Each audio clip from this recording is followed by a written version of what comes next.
Hello and welcome to EDEN AGRICARE SOLUTIon.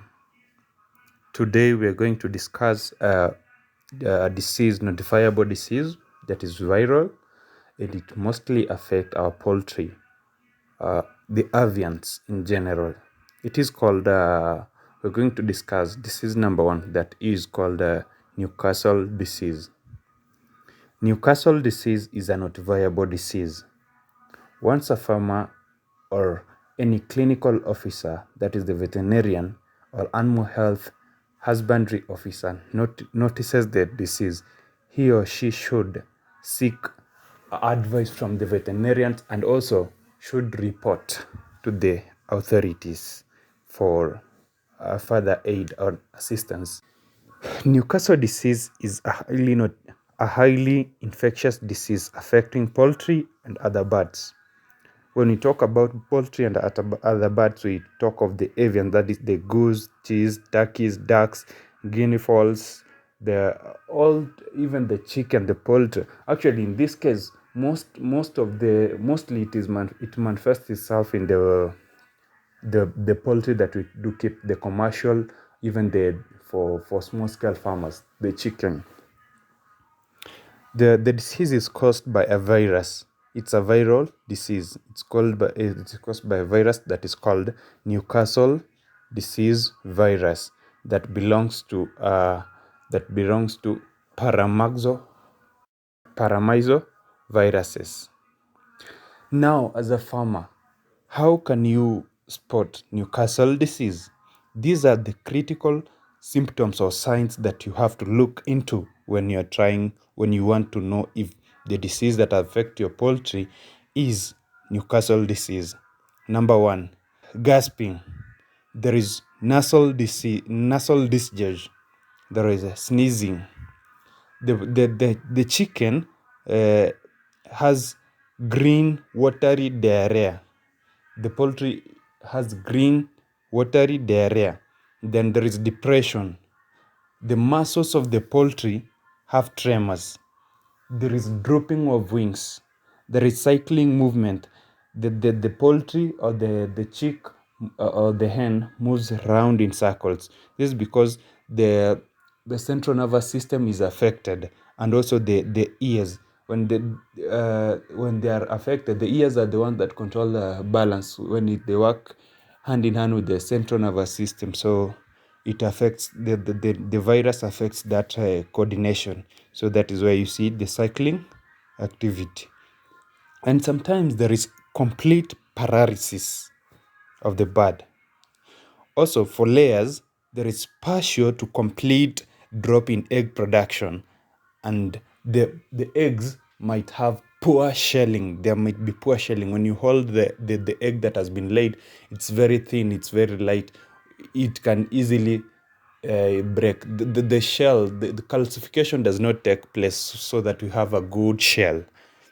Also, there is swelling of tissues around the eyes and neck. This is very common. This is one of the common signs. Swelling of tissues around the neck and eyes, even on the wattle on the combs. There's also sudden death. Actually, the mortality rate, it can be up to 100%.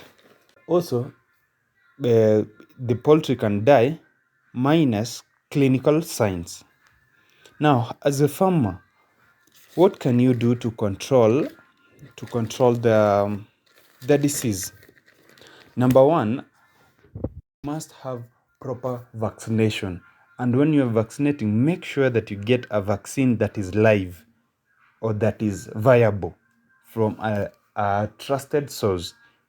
And it has to be, if you're transporting over long distance, it must be refrigerated.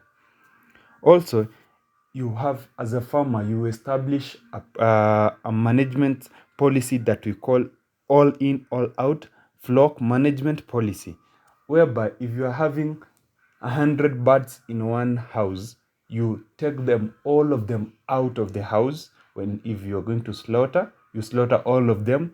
Then you clean the house, you prepare, and then bring in a new flock. Okay? Then number two, you have to make sure that the area, the production site, the production site is free of persons or any entry from other people who are not who are not involved in the management system. This is to prevent them bringing in the virus to the poultry. Another thing is you disinfect, ensure that there is proper, appropriate, and efficient disinfection of the facilities, and also the workers must maintain proper hygiene. Then there is another one. You ensure that you must, as a farmer, ensure that you safeguard your compound, proper fencing, and then you have also to have a footpath at the main entrance, the gate to your farm, and then also a footpath should be placed at the entrance to the poultry unit. Um, you, those are some of the things that as a farmer you should look into, and they're very, very important. They'll help you reduce the costs. There is a question that most farmers ask themselves: can poultry survive after getting Newcastle disease? And the answer is very simple. Yes, they can survive. The chicken that survive the infection develop a long-lasting immunity to further infections with the Newcastle disease virus. They develop long-lasting immunity. This immunity has a basis on three fundamental things: circulating antibiotics, secreted antibodies that are produced by the mucosal immunity, and then there is cell-mediated immunity. Another question that farmers ask themselves most of the time is: how long does it take for Newcastle disease to manifest in their poultry? The answer to this is poorly vaccinated poultry develop ataxia or head tremors 10 to 14 days after infection and may recover with supportive therapy.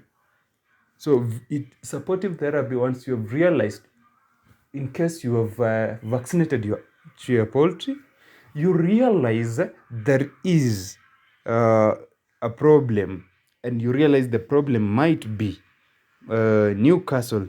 In that, in this section, you look at the clinical sign that we've discussed prior, and then you conclude this. You also seek further advice from the veterinarian, and you get that the disease is Newcastle disease.